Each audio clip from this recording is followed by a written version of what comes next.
내 집 마련을 하게 되면 가장 두려운 점이 내가 꼭지에 사는 건 아닐까, 내가 사고 나서 더 떨어지면 어쩌지 라는 생각에 일단 전세로 살고 내 집 마련을 미루는 분들을 주변에서 많이 봤습니다.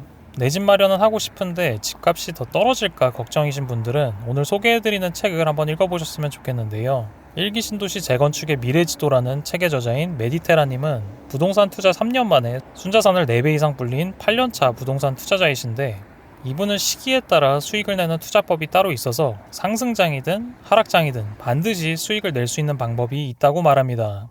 다시 말하면 시기에 맞는 투자를 한다면 내가 꼭지에 사는 리스크를 피할 수 있다고 말합니다.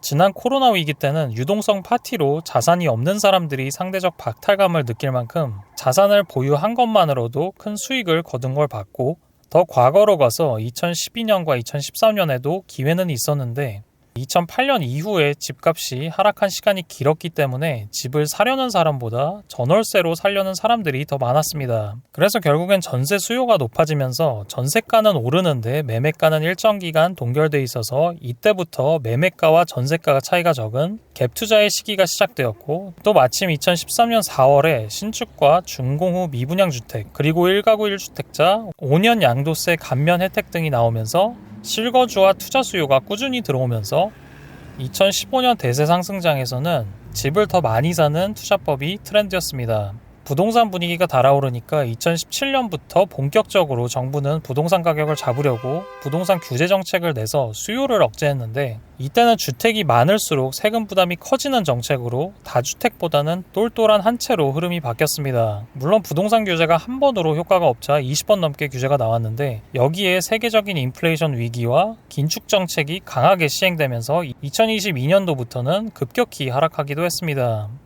2022년 대선 당시 후보들이 그동안 공급 부족으로 집값이 상승했다는 점을 앞세워서 주택 공급에 주력했고, 이제 부동산 시장의 트렌드는 재개발, 재건축이 됐고, 그 중에서 200만 원대는 일기 신도시도 자연스럽게 주목할 때라고 합니다. 지금도 뉴스에서 30년 이상 노후주택은 안전진단 없이 재건축이 가능하다는 얘기같이 규제를 풀려는 움직임이 계속 나타나고 있고, 또 얼마 전 국토부 장관도 아닌 대통령이 직접 일산 신도시 최초로 입주한 아파트를 방문하기도 해서 일기 신도시 재건축 분위기에 힘을 실어주고 있는 모습에서 확실히 지금 트렌드는 맞는 것 같습니다. 그런데 수많은 재건축 재개발 지역들 중에 왜 일기 신도시에 주목을 해야 하는지 책에서 나오는데요.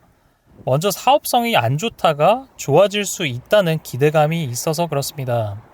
원래 일기 신도시는 30년 된 곳도 있고 안 된 곳도 있는 데다가 평균 15층, 높으면 30층 높이의 아파트도 있어서 용적률도 높아서 사업성이 대체로 안 좋습니다.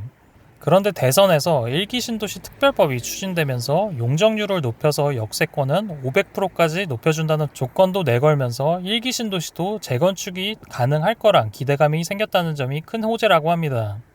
물론 얼마 안 가서 별다른 후속 발표가 안 나와서 실망 매물들이 많이 나오기도 했습니다. 두 번째로는 오래 기다려야 하지만 그만큼 생활 인프라가 좋아서 실거주자들에게도 좋고, 전세가가 높게 형성돼 있어서 투자금이 많이 들지 않아서 투자자들에게도 좋다고 합니다. 일기 신도시 재건축을 보고 들어갈 땐 오랜 시간 기다릴 생각과 실거주하는 집에 투자 개념을 더하고 싶은 사람들에게 적합한 투자 방법이라고 합니다.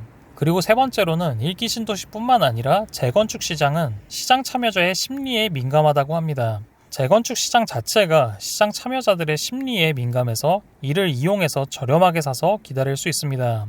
지금 일기 신도시 특별법이 노후계획도시 특별법으로 바뀌어서 대상 단지가 확대됐기 때문에 일기 신도시라고 다 좋은 게 아닌 게 됐으니까 일기 신도시 안에서도 알짜 매물을 고르는 옥석 가리기가 중요해서 공부와 조사를 열심히 해야 한다고 합니다.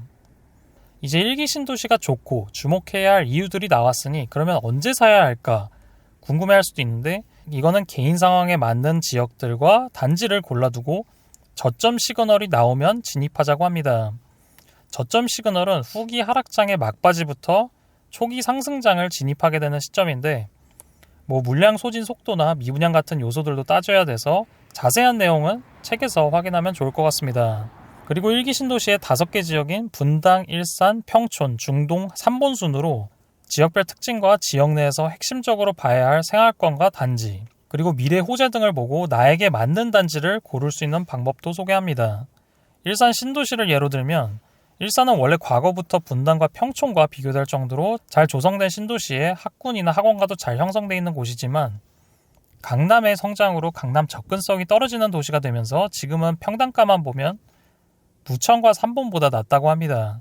하지만 이제 도약할 때가 됐다고 하는데 그 근거로 첫 번째는 교통호재, 두 번째는 일자리입니다. 그리고 일산은 학부모들이 선호하는 학군과 학원가를 두루 갖춘 도시로서 수요를 머물게 하는 매력이 있다고 합니다. 일산은 두 개의 핵으로 불려지는 학군지이자 생활권이 있는데 하나는 오마 학군을 중심으로 하는 일산 서구의 후곡 학원가 구역, 그리고 일산 동구의 백마 학원가 구역이 있어서 학군지 배정받는 단지들의 특징도 소개가 되고 또 학군지가 아닌 3호선 인근 단지들의 특징들, 예를 들면 중대형 평수가 많다는 그런 점들을 소개하고 있습니다. 결론적으로 일산은 가성비와 안정성 모두 잡고 싶은 분들께 좋은 지역이라고 합니다. 일반적인 재건축 재개발 투자는 투자금이 많이 들어가지만 일산은 재건축 기대감도 품고 있으면서 비교적 소액으로 들어갈 수 있다는 점에서 가성비 좋은 투자처라고 할 수 있습니다. 그리고 임장 보고서도 간단하게 나오는데 여기 꿀팁이 굉장히 많습니다. 일산 신도시 내에서 통합 재건축이 추진 중인 단지들, 그리고 리모델링 추진 단지들, 주요 학군지 배정 단지들, 그리고 GTX-A 영향권 단지가 어딘지 친절하게 알려주고 부동산 사장님께 현장 분위기를 여쭤본 인터뷰 내용도 담겨 있는데 전세나 매매 거래가 잘 되는지 같은 내용도 담겨 있어서 물론 시간이 좀 지나긴 했지만 여기서 질문 나온 내용과 실제 임장 가서 같은 질문을 해서 지난 4월부터 지금까지 바뀐 분위기도 대략 파악을 할 수 있겠다는 생각도 듭니다. 이 책이 나온 지 1년 가까이 됐지만 당시의 현장 분위기가 잘 담겨 있어서 지금 이 책을 읽고 작년에 일기 신도시의 분위기와 지금 다녀보면서 비교하는 것도 많은 공부가 될 것 같습니다.